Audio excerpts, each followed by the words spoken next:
but because the intensity of his focus was becoming overwhelming. At the second stop, somewhere outside Fresno, Bennett unwrapped the matting and laid it across his lap. In the harsh, fluorescent light of the parking area, it looked innocuous, just a piece of old flooring with a suspicious stain.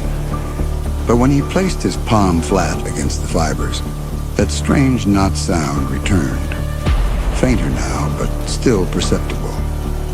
Voices from 32 years ago, trapped in grass and blood and memory. He could feel other drivers looking at him strangely as they passed his car. A man sitting alone in a parking lot with his hands pressed against what appeared to be a piece of carpet was certainly an odd sight. But Bennett no longer cared about appearing normal. Normal had been a carefully constructed lie, and he was finished with lies. By the time he reached Bakersfield, the sun was setting behind the Sierra Nevada, painting the sky in shades of orange and purple that reminded him uncomfortably of old blood. The Henley house stood empty on Maple Street. Crime scene tape still stretched across the front door like a yellow ribbon, marking some perverse gift.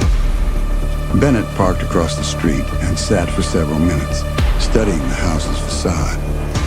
It was unremarkable in every way. White stucco, red tile roof, small front yard with struggling grass. The kind of house where families lived quiet lives until something went catastrophically wrong. Just like the house on Cedar Street had been before that terrible night in 1985. The detective who'd given Bennett access to the scene had mentioned that the investigation was wrapping up, but the house would soon be released back to the surviving family members. Bennett didn't have much time.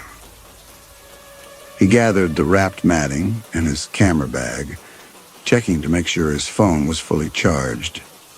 If something happened to him here, he wanted there to be a record. Catherine had been right to worry. There was something dangerous about the pattern he was following, something that drew certain people towards certain kinds of violence across generations and geography. The crime scene tape parted easily under his fingers. Inside, the house felt different than it had a week ago. The air was thicker, more oppressive, as though the walls themselves were holding their breath. Bennett made his way directly to the study where the displaced Matt waited. The room looked exactly as he'd left it, but his perception of it had changed completely. Where before he'd seen simply an irregularity in the floor covering, now he saw a story being told in textile and timber. The displaced Matt sat at an angle that drew the eye immediately. Not random damage, but deliberate revelation. Something beneath wanted to be seen. Bennett knelt beside the mat and carefully lifted its corner. Underneath, the hardwood floor showed the same kind of careful repair work he'd noticed in his father's study. Boards that didn't quite match, stain that had been sanded and refinished, but never completely eliminated. Someone had died here in this exact spot, and someone else had tried very hard to erase the evidence. He set the matting from his childhood home on the floor beside the Henley mat, and the resemblance was immediately obvious. Same weave, same general size, same style of installation. More than that, the stains were similar too, rust-brown marks that spoke of violence and concealment. Bennett pulled out his phone and photographed both mats from multiple angles, documenting the similarities with the methodical precision that had made him successful in his field. But even as he worked, he could feel something building in the room around him. The silence was gaining weight and texture, becoming something almost tangible. When he finally placed his hand on the Henley mat, the response was immediate and overwhelming. The knot sound crashed over him like a wave, carrying voices and emotions and sensory impressions that weren't quite memories, but felt more real than the present moment. He could feel the fear in the room, taste metal and desperation on his tongue, sense the presence of people who were no longer there but had left permanent impressions in the very air. Why won't you just leave us alone? Because you're mine, all of you. You don't get to run away from me. Susan, take the children upstairs now. I'm not going anywhere. This is my house. Not anymore, it isn't. The voices were different from the ones he'd heard in his father's matting, but the pattern was identical.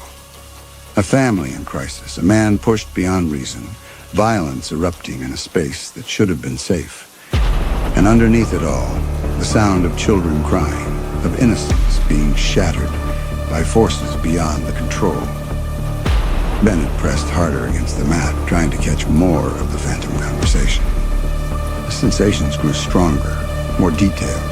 He could feel the texture of fear, could sense the exact moment when argument became assault, when words became weapons. And then beneath the voices of adults, he heard something else, a child's voice, frightened and confused, asking questions that would never be answered. Daddy, why are you hurting Mommy? The words hit Bennett like a physical blow. Suddenly, he was 3 years old again, crouched in a closet while his world exploded into violence. The sounds he'd thought he'd forgotten came rushing back with devastating clarity. Not through his ears, but through some deeper channel that connected him directly to the trauma embedded in these fibers. He jerked his hand away from the mat, gasping. The room spun around him, past and present blurring together until he couldn't tell which house he was in, which family's tragedy he was witnessing. The silence that had defined his life for 29 years suddenly felt like a fragile barrier between himself and an ocean of sound he wasn't sure he was strong enough to face. Bennett sat back on his heels, his heart racing. The matting from his childhood home lay beside him, and he could feel its pull as well. A magnetic attraction to touch it again, to dive deeper into the preserved trauma of his own origins. But he resisted. He'd learned what he'd come here to learn. The patterns weren't coincidental. The Henley house and the house on Cedar Street were connected by more than similar architecture and family violence. They were part of something larger, a network of places where trauma had soaked so deeply into the physical structure that it had become permanent. The mats weren't just witnesses to violence. They were repositories for it, storage devices that could preserve and replay the worst moments of human experience. And somehow, Bennett had been drawn to both places. His career investigating crime scenes, his specific interest in unsolved cases, his unconscious attraction to stories of family violence. None of it had been random. He'd been following a pattern that led back to his own origins, tracing a spiral that brought him inevitably to this moment of recognition. The question was, what happened next? Bennett stood slowly, his legs unsteady from kneeling. The room around him felt charged with possibility, as though something significant was about to occur. He gathered both pieces of matting, wrapping them together in the sheet Harold had used to preserve his family's secret. As he did, he noticed something he'd missed before. The weave patterns weren't just similar, they were identical. Not similar styles or comparable techniques, but exactly the same pattern repeated in exactly the same way, as though both mats had come from the same source, the same manufacturer, perhaps even the same bolt of material. Bennett reached into his jacket pocket where he'd been carrying Harold's letter, intending to read it once more. As he unfolded the pages, something small and yellowed fell onto the floor. A newspaper clipping that had been tucked between the sheets. Los Angeles Times, December 15, 1986. Traditional imports business closes amid lawsuits. The brief article was mostly about the financial troubles of a company called Ishida Imports, but Harold had underlined certain passages in faded pencil. 7 separate incidents involving customers who had purchased decorative flooring.